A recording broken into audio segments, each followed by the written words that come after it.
Slip disc basically एक बीमारी है। इसका अगर हम साइंटिफिक भाषा में बोलें तो इसका हम लोग शॉर्ट फॉर्म में PIVD बोलते हैं, या फिर अगर फुल फॉर्म बोलें तो प्रोलैप्स्ड इंटरवर्टिब्रल डिस्क। इस बीमारी के अंदर मूलतः अगर हम बात करें कि भगवान ने हमारे शरीर के अंदर जो रीढ़ की हड्डी या हमारा वर्टिब्रल कॉलम बनाया है, उसके बीच में भगवान ने डिस्क दी है। ये डिस्क बेसिकली एक गद्दे का काम करती है।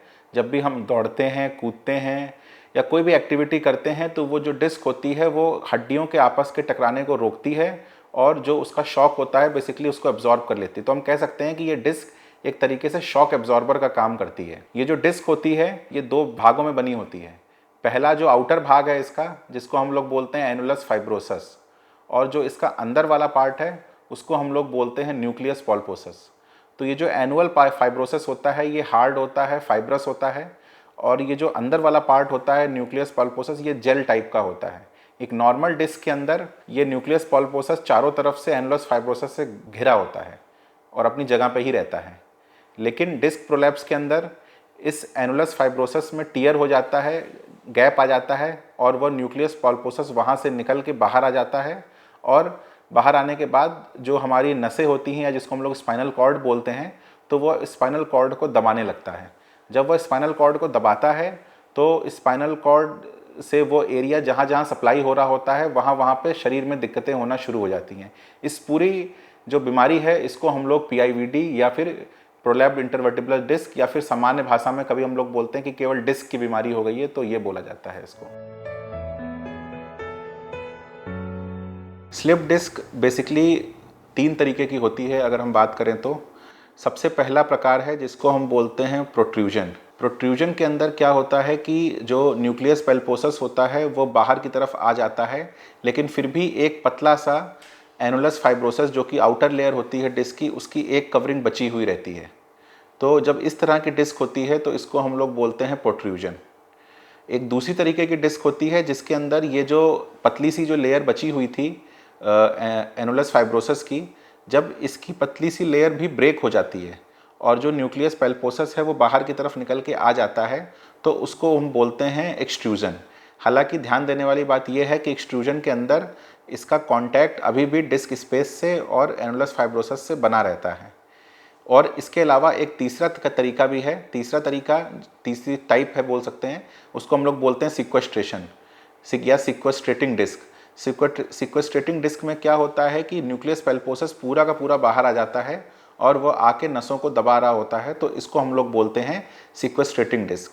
इसके अलावा अगर बात करें डिपेंडिंग अपॉन कि वह स्पाइनल कॉर्ड के किस पार्ट को दबा रहा है, एक और क्लासिफिकेशन है जिसके अंदर हम बोलते हैं सेंट्रल डिस्क। सेंट्रल डिस्क जो कि बिल्कुल बीचों बीच होती है और वह पूरी तरीके से स्पाइनल कॉर्ड को दबाती है। इसके अंदर पेशाब वगैरह की समस्या हो सकती है, इसके अलावा पैरों की कमजोरी आ सकती है या बहुत ज़्यादा होने पे लकवा भी मार सकता है।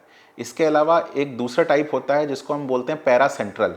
जैसा कि हम नाम से ही समझ सकते हैं कि ये साइड साइड में होता है, और साइड साइड में होने की वजह से ये क्या करता है कि जो स्पाइनल कॉर्ड से नसें निकल रही हैं जो हमारे पैरों को चलाती हैं, यह उन नसों को टच करता है, उन नसों को दबाता है। तो हमारे पैरों के अंदर झंझनाहट होना, करंट लगना, ये सारी जो समस्याएं हैं वो उत्पन्न होनी शुरू हो जाती हैं। तो दो तरीके से हम इस तरीके से डिवाइड कर सकते हैं। एक तो हम उसकी एनाटॉमिकल लोकेशन के हिसाब से, और दूसरा कि वो स्पाइनल कॉर्ड के किस पार्ट को दबा रहा है उसके हिसाब से हम इसको दोनों ही तरीके से डिवाइड कर सकते हैं। स्लिप डिस्क होने का प्रमुख कारण बेसिकली जैसे जैसे उम्र बढ़ती है तो ये जो न्यूक्लियस पल्पोसस होता है, जो जेल लाइक कंसिस्टेंसी होती है, ये धीरे धीरे हार्ड होने लगता है। और जब ये हार्ड होने लगता है तो इसके अंदर टियर होने की पॉसिबिलिटीज़ बढ़ जाती हैं।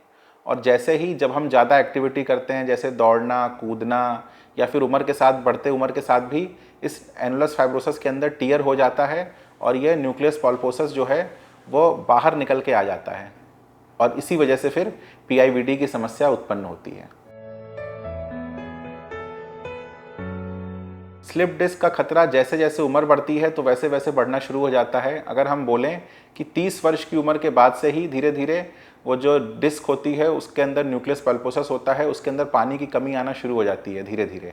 30 वर्ष की उम्र के बाद से ही समझ सकते हैं कि डिस्क का खतरा है, और अगर बात करें तो 40 से 60 वर्ष की उम्र में ये खतरा सबसे ज़्यादा होता है।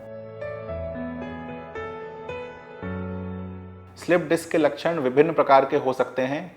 बहुत ही शुरुआती दौर में केवल एक सामान्य कमर का दर्द है जो बना रह सकता है कंटिन्यूअसली, चौबीसों घंटे वो दर्द रह सकता है और कई बार आगे झुकने पे या फिर ज़्यादा चल लेने पे वो दर्द बढ़ जाता है। ये दर्द केवल कमर तक ही सीमित रहता है।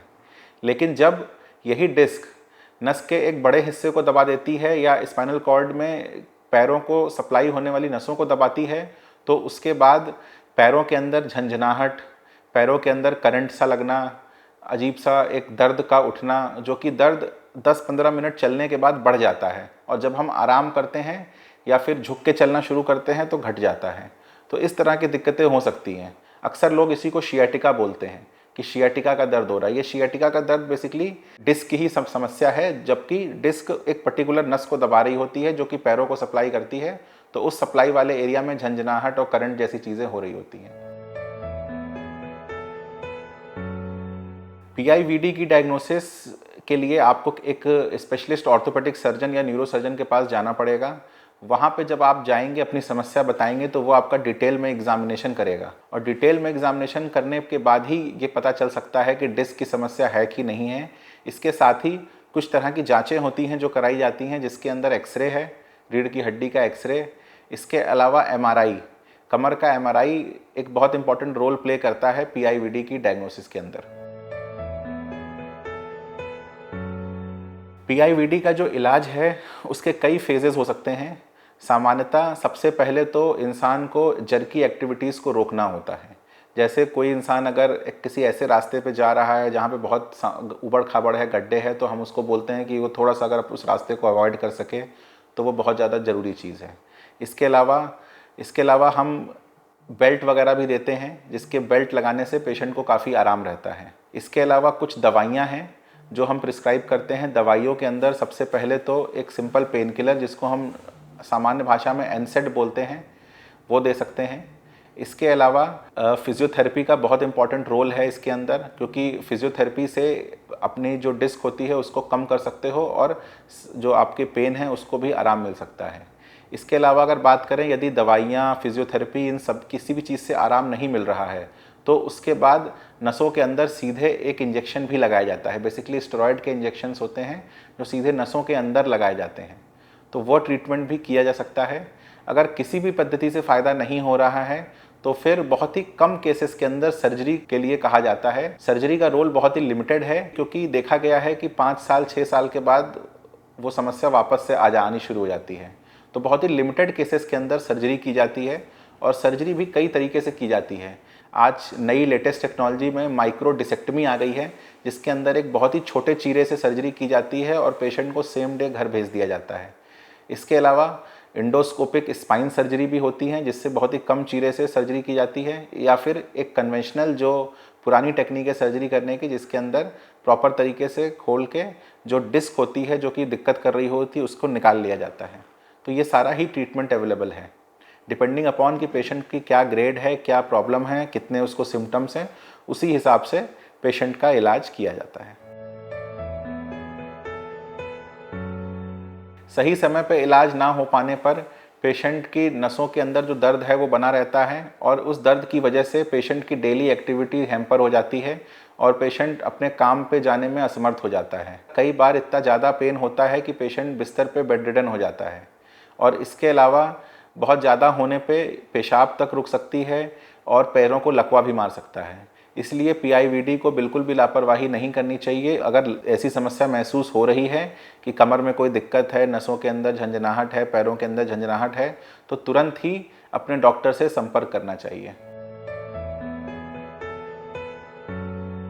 स्लिप डिस्क से सब बचने का सबसे अच्छा तरीका है एक्सरसाइज। अपने वजन को कंट्रोल में रखें और अपनी स्पाइन की फ्लेक्सिबिलिटी को मेंटेन रखें।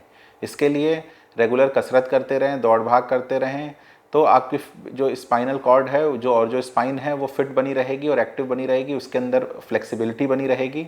जब फ्लेक्सिबिलिटी बनी रहेगी तो डिस्क होने के चांसेस बहुत ही कम हो जाते हैं।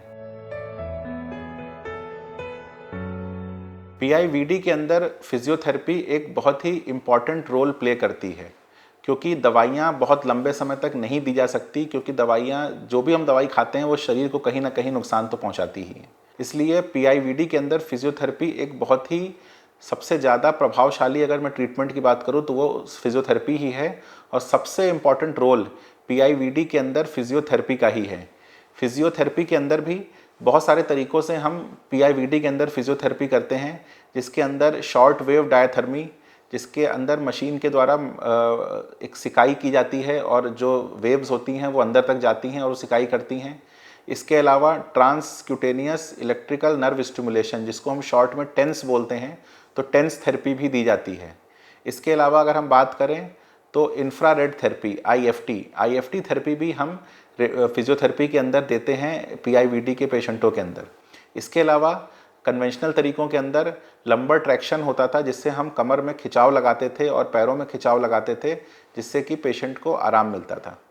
तो और इसके अलावा अगर बात करें रेगुलर एक्सरसाइजेज जो कि किसी भी फिजियोथेरेपी के द्वारा मरीज को सीखनी चाहिए, वो बहुत इंपॉर्टेंट रोल प्ले करती हैं पीआईवीडी के अंदर, क्योंकि पीआईवीडी का जो मुख्य कॉज है वो बेसिकली स्पाइनल कॉर्ड के अंदर जो डिस्क है उसके दबने की वजह से होती है।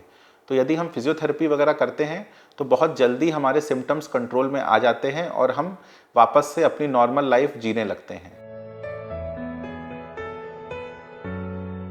एज ए डॉक्टर मैं लोगों को यही सलाह देना चाहूँगा कि स्लिप डिस्क एक गंभीर बीमारी है और इसको बिल्कुल भी लापरवाही ना करें। जैसे ही आपको इस तरह की कोई भी दिक्कत महसूस होती है, तुरंत एक ऑर्थोपेडिक सर्जन को कंसल्ट करें, ताकि वह आपकी बीमारी को सही तरह से डायग्नोस करके उचित समय पर उसका इलाज शुरू कर सके, जिससे कि हम समस्या को बढ़ने से रोक सकें।